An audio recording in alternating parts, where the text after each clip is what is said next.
Abdias Harouna à ce micro, Jonathan Fina à la partie technique pour nous accompagner ce matin. Je reçois donc pour parler des visites de sécurité dans nos différents chantiers ce matin le lieutenant-colonel Patrick Diaoyan-Joroué. Mes respects, mon colonel. Bonjour, monsieur Abdias Harouna. Merci bien d'être avec nous encore ce matin dans ce studio.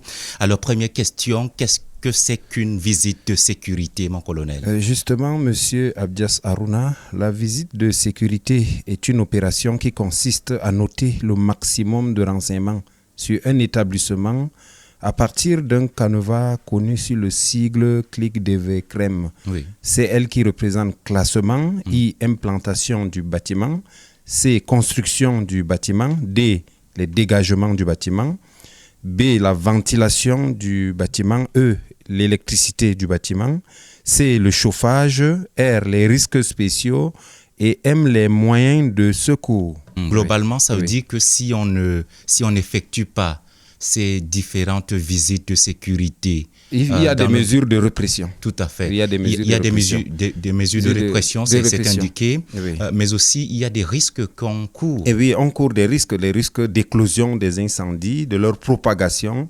et des dégâts matériels sur le matériel et des pertes en vies humaines. Oui. Mon colonel, est-ce qu'au 40e groupement des sapeurs-pompiers, à la tête duquel vous commandez, vous êtes saisi régulièrement pour ces visites de sécurité? Et effectivement, au 40e groupement de sapeurs-pompiers, nous sommes saisis régulièrement pour les visites de sécurité incendie. Nous avons déjà été saisis dans plusieurs hôtels de la ville de Maroua. Oui. Nous avons été déjà saisis dans plusieurs établissements recevant du public de la ville de Kousséri. Oui. Récemment, nous avons été saisis dans le Mayo-Sava, plus précisément dans la ville de Mora. Oui. Et enfin, nous avons été saisis il y a environ 3 semaines dans un établissement recevant du public, dans un hôtel de la ville du Mayo-Dana et plus précisément dans la ville de Yagoua. Pour être, en un seul mot, on va dire que vous êtes le plus souvent sollicité pour des établissements recevant du public, effectivement. Pour des maisons d'habitation. Est-ce que vous êtes aussi reçu ou saisi pour ces différents cas? Pour les maisons d'habitation, oui. Les gens nous demandent plutôt des conseils parce que la sécurité incendie en habitation n'est pas difficile. Donc les gens nous demandent des conseils. Tout à fait. Oui. Maintenant, comment faire pour bénéficier de ces différentes visites? À qui s'adresser? Comment procéder? Expliquez-nous un peu le processus, mon colonel. Il suffit pour les propriétaires des établissements recevant du public d'adresser une correspondance à la hiérarchie des sapeurs-pompiers en précisant le domaine d'expertise sollicité. Est-ce une visite de sécurité? Bien précisé dans la correspondance, la nature de la visite, l'expertise sollicitée et les sapeurs-pompiers viendront faire la prestation et à l'issue d'une visite de sécurité, les sapeurs-pompiers vont adresser un rapport ressortant des prescriptions dans l'objectif, dans le but d'améliorer la sécurité incendie et de faciliter l'évacuation du public qui est. Parce que en cas de panique, en cas d'éclosion d'un incendie, c'est souvent la panique qui cause plus de tort au public. C'est pas le feu même qui cause des dégâts au public, mais c'est la panique, le fait de paniquer. Quelqu'un va se jeter du 2e étage, quelqu'un va sauter et c'est pour se rassurer qu'en cas de panique, le public sera convenablement évacué. Tout à fait. Par vos différents éléments à la tête desquels d'ailleurs vous trônez si bien. Et donc, je voudrais quand même qu'on revienne un peu sur la notion des risques, mon colonel. À côté des cas d'incendie ou des risques d'incendie, est-ce que, quels est en tout cas les risques les plus vus, pour lesquels vous êtes le plus souvent sollicité et vous constatez sur le terrain qu'en amont, il n'y avait pas de visite de sécurité. En tout cas, expliquez-nous un peu les risques les plus courus. Les risques les plus courus dans les établissements recevant du public sont d'abord des incendies.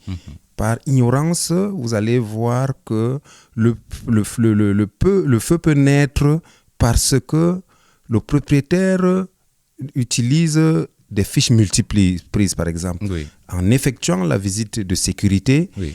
Nous lui expliquons qu'en utilisant ces fiches multiprises, ces fiches, ce que nous appelons rallonge, oui. il y a risque de court-circuit, oui. et d'où naissance d'un feu. Et en utilisant des rideaux en tissu, nous lui expliquons que le feu va tout de suite se propager et embraser tout l'établissement. Donc il y a le risque de propagation du feu. Oui. Donc à chaque fois que nous effectuons ces visites de sécurité, nous leur expliquons le danger qu'ils encourent en utilisant certains matériaux de construction. Tout à fait. Oui. À côté, mon colonel, je voudrais quand même qu'on revienne encore, qu'on insiste encore un peu. Est-ce que finalement, quelle est la fréquence de ces différentes visites de sécurité? Est-ce qu'il y a un temps pour lequel il faudrait vous saisir régulièrement? En fait, il faut nous saisir au moins une fois, au moins un mois avant le début des travaux. Oui. Quand vous nous saisissez un mois avant le début des travaux, oui. Vous déposez la demande à la hiérarchie. Oui. Bon, ici au 40e, il faut déposer la demande... Au 40e groupement des sapeurs-pompiers. Au 40e groupement des sapeurs-pompiers, il faut déposer la demande au poste de commandement situé au quartier Comice. Ici même à Marois. Oui, du côté du quartier de Domayo. Oui. Une fois que la demande, la correspondance est déposée, oui. Vous serez contacté au plus tard un mois après la date qui suit le dépôt de la correspondance. Tout à fait. Oui. Maintenant, pour ceux qui n'ont pas pu effectuer ces visites de sécurité, mais qui ont déjà bouclé leur chantier, est-ce qu'il est encore nécessaire de vous solliciter? Oui, il est nécessaire. Il faut toujours solliciter le sapeur-pompier qui fera une visite de sécurité, mais après exécution des travaux. Là aussi, il faut déposer la demande un mois avant l'exploitation du service du bâtiment. Oui, vous déposez la demande un mois avant. Oui. Nous allons prendre toutes les mesures d'aller effectuer la visite, noter les anomalies, et cette visite sera bouclée par un rapport de visite de sécurité que nous allons vous adresser. Le rapport aura quelques prescriptions. Oui. C'est toujours ce que j'ai dit. C'est dans le but d'améliorer la sécurité incendie de l'établissement et faciliter l'évacuation du public. Parce que dans un établissement recevant du public, le risque encouru, c'est plus de panique. Ce n'est pas le feu qui va causer trop de dégâts, mais c'est le fait de paniquer qui va causer trop de dégâts au public présent. Tout à fait. Et le personnel est considéré comme faisant partie du public. Exactement. Dans l'établissement recevant du public, le personnel qui y travaille est considéré comme faisant partie du public. Donc nous allons faire des prescriptions qui vont améliorer la sécurité incendie du bâtiment et faciliter l'évacuation du public en cas de sinistre. Imaginons, mon colonel, que le bâtiment soit déjà, le chantier est déjà bouclé et que le bâtiment est déjà en exploitation. Jusqu'ici, on ne vous a pas saisi. On a fini le chantier, on a intégré le bâtiment en question. Ça fait déjà 2 ans, je prends un exemple. Est-ce qu'à partir de ce moment, il est toujours nécessaire de vous saisir? Il est toujours nécessaire parce que en cas de sinistre, vu les dégâts, s'il y a des pertes en vies humaines et autres, le propriétaire sera poursuivi par la mairie territorialement compétente. Parce que le maire peut décider de la fermeture d'un établissement recevant du public qui n'obéit pas pour motif de non-visite de sécurité, qui n'obéit pas à la réglementation. Si le maire n'est pas compétent, le préfet territorialement compétent prend une décision de fermeture. Et il ne pourra rouvrir l'établissement que si le propriétaire paye une caution bien délimitée, bien définie, une caution bien définie. Donc la réglementation prévoit on doit procéder à ces visites de sécurité.